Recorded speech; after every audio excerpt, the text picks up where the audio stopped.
I just got these three here. $5.85. Youch! Better be some hot dog. Be the zombie. Eat brains. Rip off arms. Create your own zombie army. And live like you're already dead. Stubbs the Zombie and Rebel Without a Pulse. In stores now. Rated M for mature. Do you mind?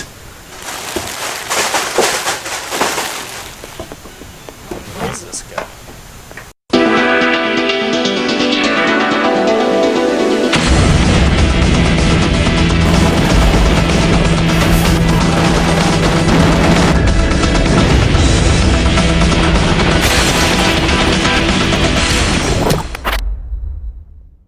Big Daddy! What's going on? What up, Big Daddy? What's happening? What's the word? Hey, step back just a little bit. Let my boy drop this.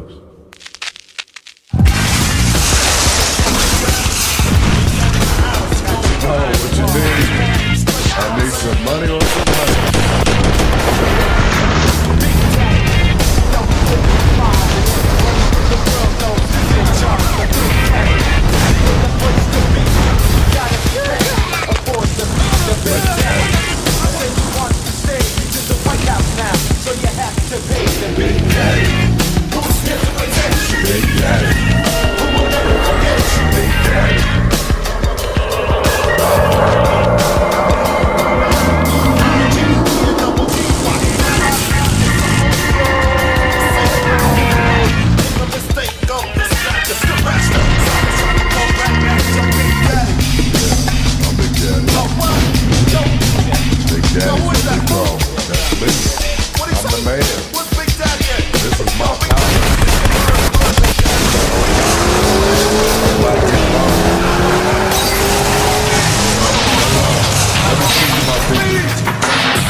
On the 12th of May 2005, MTV unveiled the Xbox 360.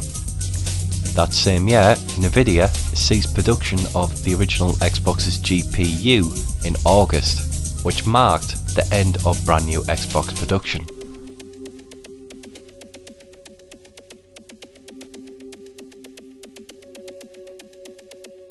While the original Xbox would still see some strong titles released in 2005 and 2006, from 2006 onwards, support for the original Xbox would quickly dry up.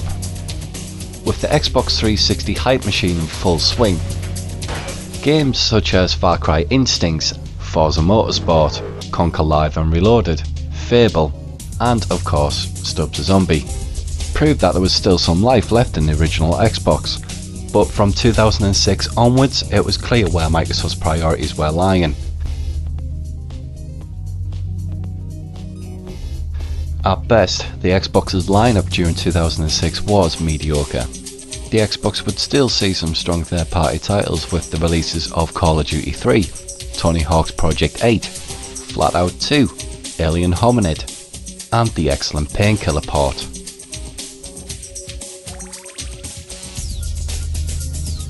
From 2007 onwards, it was clear that the Xbox was on life support. The only noteworthy titles which were released during this period were sports titles made by EA. Games such as Madden would be one of the last games released for the original Xbox, whereas some titles such as Shaolin Showdown, which was one of the last games to be released for the original Xbox in Europe, would see dire reviews but would also turn out to be one of the Xbox's rarest games. During the end of a console's lifespan, and the original Xbox in particular, there was quite a few games which missed their shining moment. A few of these games are critically acclaimed, some have got a cult following, and some of them go for a cheap price considering that they are classed as a rare title for the original Xbox.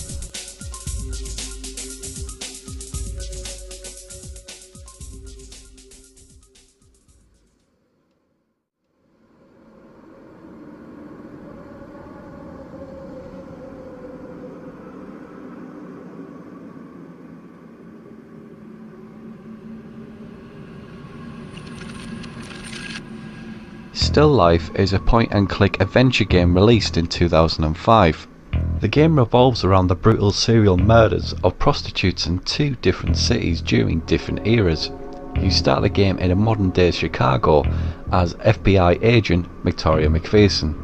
Victoria's inability to stop the killer starts getting the better of her, and she starts going through her belongings in a childhood room. This brings us to Gustav McPherson, Victoria's grandfather, who was a private detective in Prague in the late 1920s. The game now shifts characters to Gustav McPherson. Gustav is more personally haunted by his case than Victoria, and the story arc in Prague carries more weight because of his emotional involvement. The game cuts back and forth between the two stories, treating the murders in both eras with the same grim professionalism as a forensic procedural as CSI. It's the atmosphere which carries the experience in Still Life, and it's unlike any point-and-click adventure game I've played. The voice acting is well above average, the visuals are very good, and the storyline will keep you engaged right until the very end. The only gripes that I do have with the overall gameplay is the puzzles. While every point-and-click adventure game does have these puzzles to some degree, there are puzzles in Still Life which do artificially extend the gameplay. And one puzzle in particular really pissed me off. If you talk to anybody who has actually played the game, there is a puzzle where you have to bake some cookies. The game expects you to mix all the ingredients to make these cookies with a cryptic message left on the side of the worktop. I remember trying to do the actual puzzle without a walkthrough at the time, and I nearly tore my hair out. I eventually got past that part in the game by downloading a walkthrough from off the internet. And if anybody else does get stuck at this point of the game, which you will, I would just recommend you download a walkthrough and just save yourself all the hassle. At the time of its release, I remember Still Life not having many reviews in magazines. The game came to my attention after watching an episode on Cybernet. The only place I could find a copy of Still Life locally was in a shop called GameStation, and nowhere else would stock it. It's a pretty easy game to get hold of over eBay and Amazon, and it's fairly cheap as well. Some copies at most only go for £5, so if you can pick it up really cheap, it's definitely worth playing. Just a quick heads up, this game does have a lot of mature content. With the subject matter dealing with prostitutes and murder, there is a lot of scenes of nudity and graphic violence.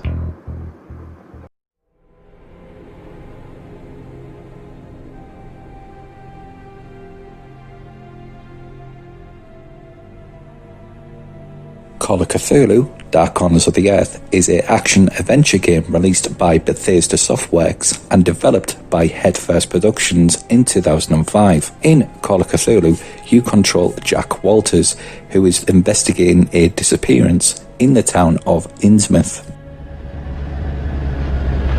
This is it, stranger. Into the line. Dark Corners of the Earth slowly descends into a first-person shooter of the traditional sort. Initially, the game is a slow-paced adventure game. Evening. Aye.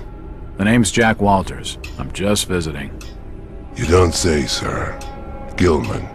Charlie Gilman. I run this here hotel of an evening. Requiring you, the player, to use various investigational methods to proceed throughout the game. Do you know the Burnham lad? He worked... Can't say I noticed what you're saying, stranger. Stealth tactics. Search the area. Did you hear that? Blocking doors. Break the door down, you damn fool. Quick! I see him heading. Away. Check the door. And using various weapon pickups to fight off enemies. The game has a particularly strong foreboding atmosphere, which is unlike any other Xbox game out there. It is also one of the glitchiest and buggiest games released. Oh, shit. Colicthulu Dark Corners of the Earth was delayed numerous of times, and it was no secret. This particular game was due to be released in the early 2000s on the Xbox, PS2 and the PC. Unfortunately, the extra development time and numerous delays didn't stop the game being a buggy mess. There are numerous problems with enemies glitching through walls, enemies detecting you even though you are hidden out of plain sight, and puzzles not actually detecting that you've completed a certain action successfully. It won't budge.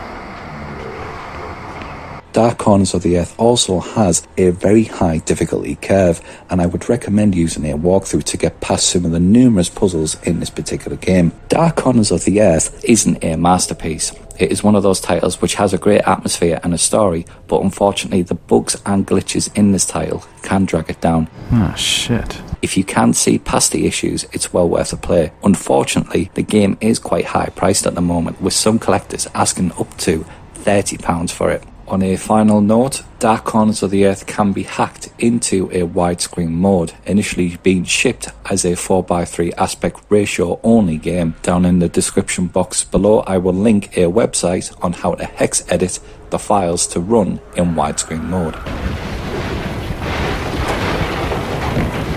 William! William! For God's sake! Your friend is dead. Jesus Christ, no! You're a fool, Willie! Look, fella, I know you're upset, but I really need some help. Ah, you're the outsider they're hunting tonight. You don't have a hope, stranger. The Order's mob will be everywhere you turn.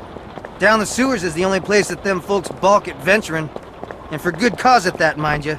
I can cope with foul air. It'll be a change from the stink of dead fish. You're not getting my meaning, stranger. There's rumoring of real horrors in the black dankness beneath these streets. Maybe the folk with the Tain are devils. But at least they're devils of this earth. You ever hear tell of a Shaggoth, stranger? Just tell me where I can get into the sewers. Alright, you've been warned.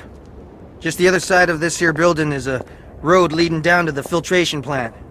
There's an open sewer pit down there. Good luck, stranger.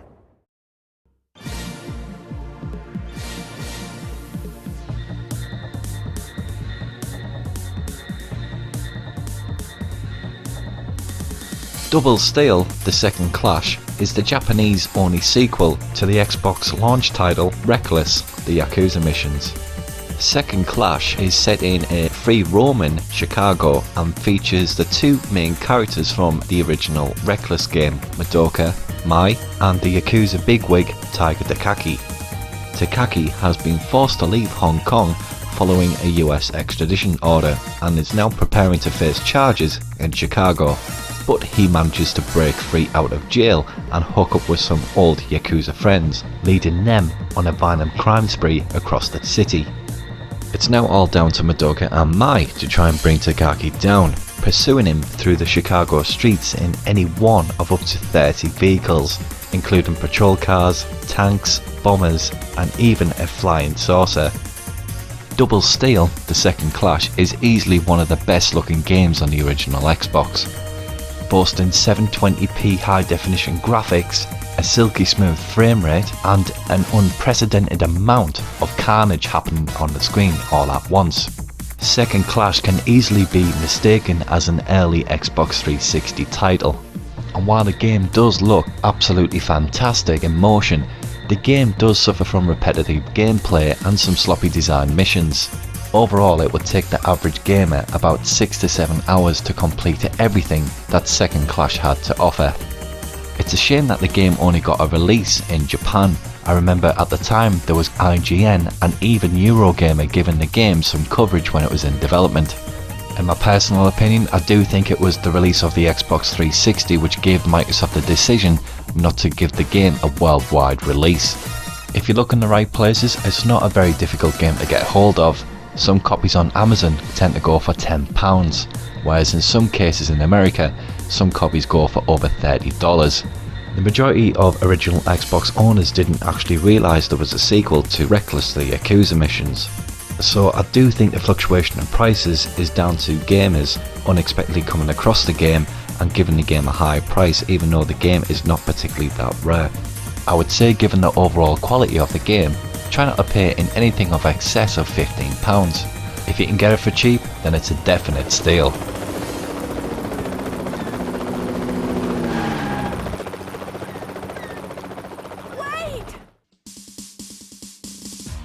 From 2005 onwards, the Xbox would see an abundance of cancelled games. This would be in relation to the Xbox 360 being launched and the fact that Microsoft would only be supporting the Xbox up until 2006. One of these cancelled titles was called Fuel. This game was developed by Firetoad Software and was in development since its announcement in E3 2002. The initial press release for Fuel stated that there would be 3 different racing types in one: off-road, ATVs and personal watercrafts. There'll be also a diverse range of different environments to race in. From the Caribbean to Morocco to the snowy north, you will travel around the world competing in many different races.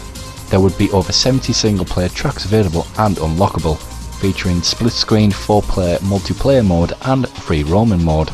There would be over 35 different vehicles to choose from, and you would use your skills to show off over 20 different stunts to acquire more points. There would be at least 8 characters representing each of these 8 stages as well. The game was originally due for release in 2006 on the original Xbox and the PC. There isn't any concrete information as to why Fuel was cancelled on the original Xbox back in 2006. It was speculated that Firetoad Software went into bankruptcy, thus halting the development of the game. In 2009, Asbo Studios released their open world racing game under the same title, Fuel. It is often mistaken that Fuel, which was released by Codemasters in 2009, is the same game which was being developed by Firetoad Software back in 2006. The original developer of Fuel back in the early 2000s, Firetoad Software, and the publisher, Dreamcatcher, aren't connected in any way to Asbo Studios or Codemasters. It is mainly just a coincidence that these two titles have the same concept and the same name. Dead Space is a third-person survival horror game released in October 2008 for the PlayStation 3 and the Xbox 360. It seems that in 2006, the team was working on a Dead Space prototype for the original Xbox, but it is currently unknown if the game was originally meant to be released on it or if it was just a way to test the game before having a final 3D engine for the next gen consoles. In 2009 at the Animex and Games Animation Festival, the art director of the Dead Space prototype, Ian Millen, displayed some footage at the festival. This video is the only footage which has been shown of the prototype game. Although the quality of the video is not particularly great, the graphics on the prototype look very close to the final product that is seen on the Xbox 360 and the PlayStation 3 versions. It just goes to prove that the original Xbox was a powerhouse for its time. Mostly not good, but you can sort of see. So this is on the original Xbox. You can see the characters totally different, the enemies are totally different. But some of the concepts, like could we make a HUD-less game that people could still understand, were proven. Is dismemberment fun? Is stasis fun? All that stuff got proven.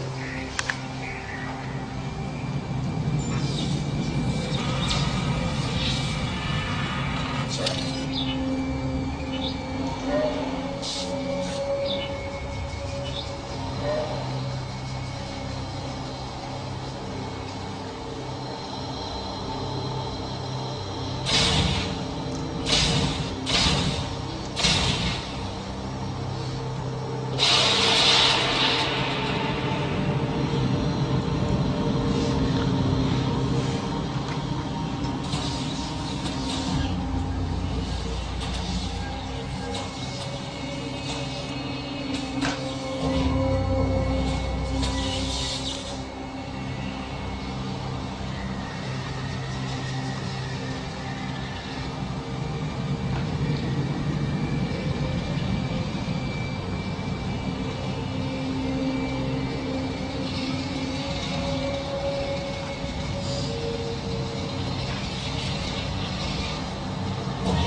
During the years of the PlayStation 2, the original Xbox and the Nintendo GameCube, each one of these consoles would garner some of their most notorious hardware problems.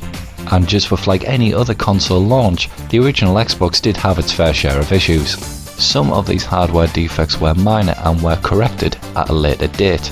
But as the years have gone by, the original Xbox has accumulated a number of hardware issues which are quite serious. One of the most notorious problems with the original Xbox at launch was the console scratching discs. Now understandably a lot of people weren't happy about this, forking out for a brand new machine and having their new discs absolutely savaged by the Xbox. Obviously Microsoft replaced the majority of these consoles, and the issue of the console scratching discs was more or less cleared up within the first 6 months. Although, as the years have gone by, the original Xbox has garnered the reputation of having sticky disk drives where the trays would not open up. By all accounts, it's only certain disk drives which do have this issue, and from the reports on the internet, it is only the earlier Xbox models which do have this problem. In hindsight, it's not as severe as a PlayStation 2's disk read error, which was notorious throughout the PlayStation 2's lifecycle. If you do purchase a second-hand Xbox and you do come across this fault, it's a quick Google search away and it should be fixed within a matter of 15 minutes. Moving on to some of the more serious hardware issues, these problems with the original Xbox are surprisingly not widely known by some of the gaming public, but are more notorious among gaming collectors. From 2001 up until 2003, the original Xbox used a power supply from a manufacturer called Foxlink. Through normal use of the original Xbox, the Foxlink power supply would deteriorate over time. Solder joints underneath the power supply port would crack, sometimes creating a buzzing sound inside of the Xbox, or in some really bad cases, create a fire hazard.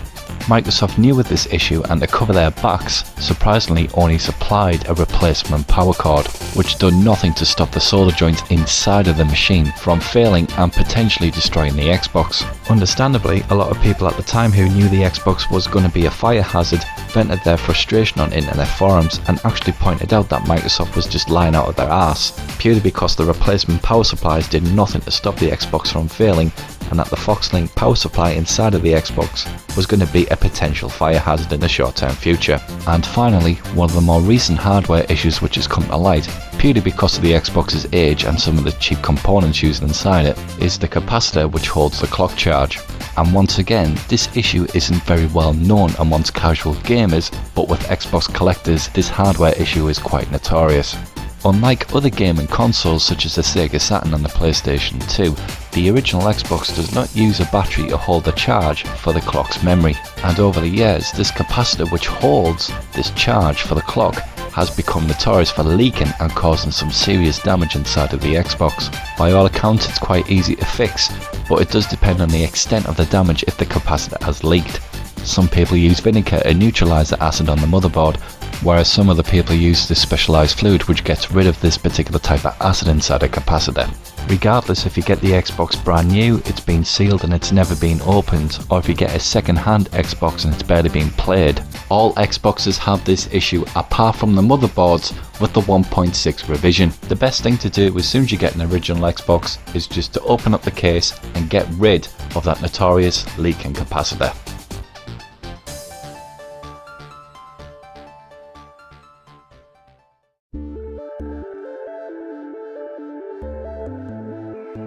In conclusion, when you do weigh in all the pros and cons of the original Xbox, I do think that it's a really great gaming machine. And just like the Sega Dreamcast, the original Xbox was the adult gamer's console of choice for that time. One of the many strong points about the original Xbox was its powerful hardware. While some people didn't like the actual overall design and size of the original Xbox, the inclusion of a hard drive and PC-based accelerated hardware would make it very difficult for Microsoft to create a console case which was very compact, and in later hardware revisions reduce the overall size of the original Xbox. But with all this technical grunt on board of the original Xbox would mean that developers would find it very easy to port some of the big titles from PC over to the console. This would mean that console gamers would be able to get a PC experience on the Xbox but would not have to pay the high prices involved for a PC rig.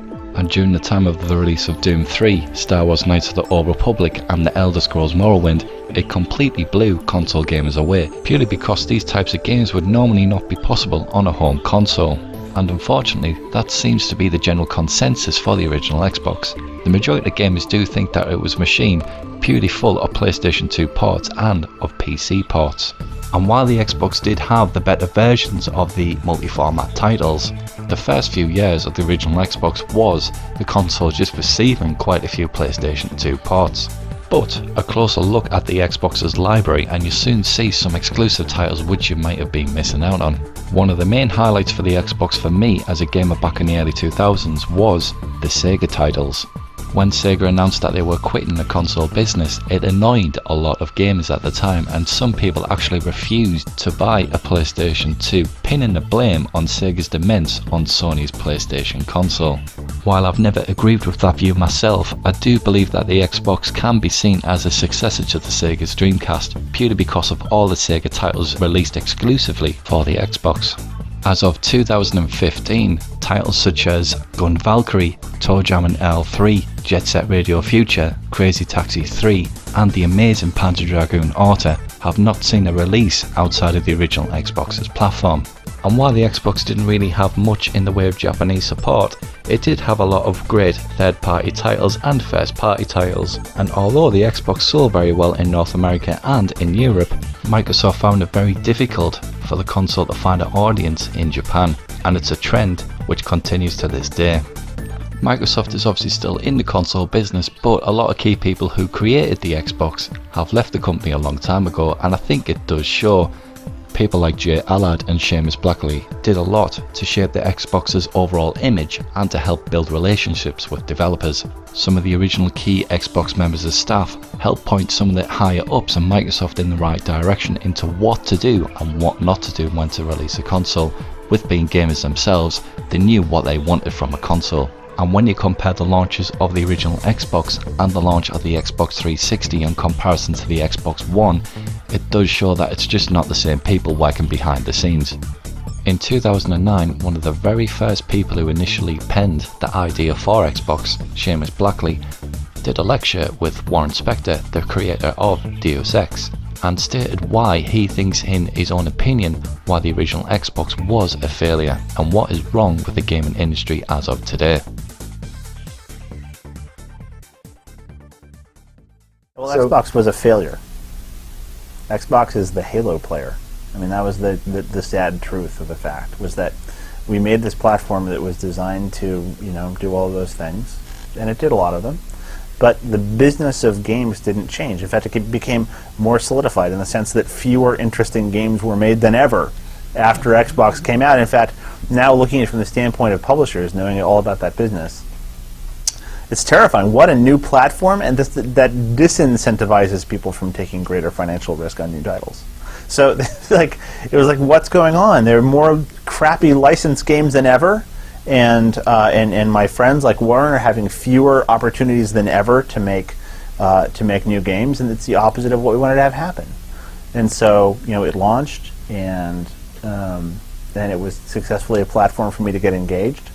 And I realized that the thing I really cared about, which is like the evolution of games as a medium, the thing that drove me to screw up Trespasser and drove me to make all those physics demos and drove me to work with Doug and drove me to try to make this platform, and the thing that the whole way through was exciting to me, which is getting to see where games go, was almost being inhibited by this. And that was a really crappy moment. I guess my entire life has been an exercise in running scared out of my mind from really shitty situations. But I understood that that the problem had to do with business, and that I had to learn something about business, and that I had to find a way to finance or to allow to be made somehow the kinds of great games that I dreamed would have been on Xbox, and the kind of great game that I dreamed Trespasser would be. And simultaneously, I was noticing all my friends getting just screwed in this industry, not in the sense that they should all become multimillionaires and have their own island and jet, but screwed in the sense that they were, not not getting enough financial freedom to make beautiful things. They were having to make do in a medium that should be, changing the world and doing all manner of beautiful things. And so Capital Entertainment Group was an attempt to change the business model, because we have, as you have said repeatedly tonight and throughout the years I've known you, we have a crappy business. In what ways is it crappy? What are the forces that result in the lack of beautifulness that you just described? And in what ways was Capital Entertainment Group an attempt to address those? Well, Capital Entertainment Group, the forces that impede creativity are it's just fear. I mean, it's like the force that interferes with everything cool happening in the world. It's fear, and the fear in this case takes the form of a reticence on the part of people who finance games and distribute them to take a risk on unproven things. And that's fine, and that makes complete sense. I mean, you don't want to hand $15 million to some new group of people who have a crazy idea. But I take exception with that when you're fearful of giving somebody with an awesome track record of making beautiful things the opportunity to make the next cool, beautiful thing, simply because it's different from the others. I mean, we've seen now, if you look at it, there are some terrific examples of this. Bungie seceding from Microsoft. Why? Because they didn't want to make Halo 4. I mean, there's a group of people who came up with Halo and 10,000 other ideas, prototyped a bunch of them, and what do they get to do? Well, commercially, the pressure is keep making Halo. Well, we don't really want to keep making the same game over. That's not why we did this. And that's the kind of financial freedom I'm talking about, is the ability to do something new and cool. And the thing that's broken is when, as an industry, you fail to take bets on those people who have done great things and shown their ability to innovate and make games that inspire the audience and that are really great business, and you fail to be able to give those people the chance to make the next franchise and the next thing. Because if you analyze the business, it's those franchises that are the thing that drive everything. When you think of why you're a gamer, you think of like some number of games, and you think of that feeling that you have the first time you played the first Ratchet & Clank, or the first time you played Halo, or the first time you played Grand Theft Auto. It was this awesome thing. It took you somewhere and did something to you that never happened before. And it's not exactly technology, it's not exactly art, it's not exactly music or animation or anything, it's the combination of those things. So how do you engineer a situation on purpose in which people are taking bets on that next thing and giving the opportunity to people, and it won't always work out, but to the right people, to talented people to do that. And that was our idea there, and that's essentially what I'm still doing today. So what were you trying, how were you actually going to make that happen as Capital Entertainment Group? You're 4 guys leaving Microsoft with a bunch of connections. Yeah, I thought I had a big reputation. I could go walk into some VCs and they'd hand me a bunch of cash. And that was the sum total of the model. Awesome. That didn't happen. No, it wasn't really. But no, it was the worst time to raise money probably in the last 100 years, with no exaggeration, because of the dot-com crash, period. So, we had this experience that a lot of people had who were trying to start businesses at that time, which was a lot of people who got right up to the edge of investing and couldn't for various reasons. Chief among them was that, the demographic of people who have the money to invest in ventures like this is slightly too old to be in the video game demographic. So it's something which is always a little abstract. You see a lot of people investing in film, a lot of people putting crazy money behind movies because they grew up as kids watching movies and they're passionate about it, and it's a great thing they can connect to emotionally. And they can make what are in some cases relatively stupid investments in movies because it's something that's really great to them. And even if they lose it all, they've been able to be a part of it. And that group of people doesn't quite exist yet for games.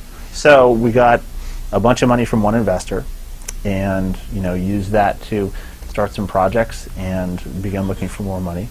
And in the second round of looking for money, I met these guys from this talent agency in Hollywood who kept calling, and I had no idea who they were, so I didn't call them back. And it turned out they were calling to try to offer me a job. Because they saw what I was trying to do, reading the crap I'd said on the internet was exactly for game developers what they did for movie people, and they wanted me to go do it there. And so was it the opportunity to go work with CAA, a company that basically packages stuff in similar ways to what you were trying to do with CEG, that led you to go, or was it? It was CEG went away, and you're going, oh my God, how do I make my mortgage payment, or how did? Well, it's always a combination of both. You know, it's interesting. In the interim, I had produced with the majority of the effort coming from my wife, a child, and since she built him in her body, which is pretty fabulous. It works just like it's advertised. It's interesting, but you know, it changes things. You know, now, you know, previous to that, if you screwed up everything and ended up living in a cardboard box, you know, okay, cool. Like, you know, no error, no foul, we're good. But then, you know, you think about other things. But the real point was that I had, like, definitively failed to create on purpose a situation that would enable any sort of progress forward in my, you know, egotistical view of having any influence on this. A way for games to move forward as a medium with Xbox, and we were in the middle of failing to do it with CEG, and I finally went to CAA and had this interview, and I saw like 200 people whose entire job was taking ideas from their clients and finding some money to make it, to give them the opportunity to do the project. It's like, well, okay, that's the point then. Okay, so could I stand being a Hollywood agent? And looking back at what I mockingly call a career that I've had as a musician, then as a physicist, then as a game designer, then as a God knows what at Microsoft, then as a failed financier, I was like, hey, Hollywood agent? Yeah, that is the obvious next step. While Seamus Blackley does provide some food for thought on the state of the video game industry, I would have to disagree on the fact that the Xbox was a failure. Now, the Xbox certainly wasn't a profitable business venture by any means, with Microsoft's Xbox division reporting losses for years upon years on end. From a gamer's perspective, in my opinion, the Xbox provided some of the best gaming moments of the early 2000s. Simply put, I chose the Xbox over the PlayStation 2 and the GameCube purely because I had the games that I wanted to play. I remember during the release of Rally Sport Challenge 2, the game played absolutely fantastic and the graphics looked absolutely amazing for the time. It really did feel like you were playing a game which was a generation ahead of the PlayStation 2 and the GameCube. The inclusion of a hard drive in the original Xbox also enhanced the overall gaming experience for me. The feature of being able to play your own music tracks during the game was absolutely mind-blowing for me at the time. Being able to play the likes of Death Row and having your own techno soundtrack blasting in the background really did enhance the overall gaming experience, and it once again provided a feature which you couldn't get on the PlayStation 2 or the GameCube. Another technological achievement that Microsoft achieved at the time was Xbox Live. PlayStation 2 and the GameCube could not touch the Xbox in that area. Microsoft fully embraced broadband gaming, and while at the time a lot of people didn't have broadband internet, games such as Rainbow Six 3, Ghost Recon, Midtown Madness 3, and of course Crimson Skies, were critically acclaimed for providing an online experience not seen on previous consoles. And at the time it really did seem like Microsoft was the first company to finally nail the console which could narrow the gap from PC to console, purely because in previous years when PC games were ported to console, they would either have to be dubbed down or severely redesigned just to purely work on the machine, whereas the original Xbox was designed to be able to run these demanding PC games on a home console. I remember some PC gamers at the time actually bought an Xbox purely because they wanted to save some money, mainly because to buy a new PC or even to upgrade your PC cost more than the Xbox itself. As the years have gone by, the original Xbox has garnered quite a big modding scene. Obviously, by today's standards, the original Xbox's hardware is very dated, but it hasn't stopped some modders out there from turning their Xboxes into fully fledged arcade machines, full of console emulators and retro games. This is down to the fact that the Xbox is very easy to mod and the fact that it's also very cheap to purchase off eBay, with some sellers selling them as little as £15 each. But bear in mind that the Xbox is not a lightweight, the console is very heavy and some sellers may charge up to £12 to £15 just to ship the machine, so please bear that in mind if you do buy one online. Just like the Xbox console, the games for the machine tend to go very cheap on eBay and in retail stores, so if you want to build an Xbox collection and you're on a budget, the Xbox is a great investment, purely because the prices for the original Xbox and the games have never been lower in recent years, and prices will only tend to rise as the years go by. So if you want a great second console with fantastic graphics, a great deal of exclusive titles, and with some fantastic features, then the Xbox is certainly the machine which you should try out. There's never been a better time to be an original Xbox owner, and the Xbox provided me with some of the fondest gaming memories of the early 2000s, and that is why it's one of my favourite consoles of all time.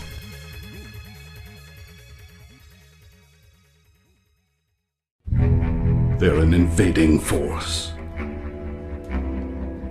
with one thing on their minds: complete and total domination. They're callous, they're cold-blooded, they're diabolical. Oh, one other thing: they're really cute.